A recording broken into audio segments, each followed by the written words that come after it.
Hello గురు, ముందుగా మన boss megastar Chiranjeevi గారు, పద్మవిభూషణ్ చిరంజీవి గారికి కంగ్రాచులేషన్స్, హార్ట్ఫుల్ కంగ్రాచులేషన్స్. అయితే మెగాస్టార్ చిరంజీవి గారికి ఈ అరుదైన బిరుదు దక్కడం వలన టీఎఫ్ఏ మొత్తం చాలా గర్వపడుతుంది. ఎందుకు గర్వపడాలి అనేది నేను చెప్తా.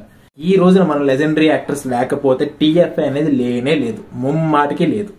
లెజెండరీ యాక్టర్స్ అంటే ఎవరో కూడా చెప్తే ఏఎన్ఆర్ గారు, ఎన్టీఆర్ గారు, చిరంజీవి గారు, ఇటువంటి లెజెండరీ యాక్టర్స్ లేకపోతే టీఎఫ్ఏ లేనే లేదండి. ఇప్పుడు మీరు చూస్తున్న టీఎఫ్ఏ అంతా కూడా ఒకటి, కానీ ఒకప్పుడు వాళ్ళు చేసిన గొప్ప గొప్ప సినిమాల వల్ల ఇంతమంది ఫ్యాన్స్ వచ్చారు. ఇంతమంది ఫ్యాన్స్ రావడం వల్ల సినిమాకి విలువ పెరిగింది.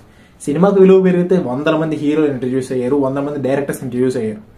సో ఫైనల్లీ మన రూట్స్ ఎప్పుడు మనం మర్చిపోకూడదు. ఆ రోజు వాళ్ళ మంచి సినిమాలు తీయకపోతే ఈ రోజు మన టీఎఫ్ఏ లేనే లేదు.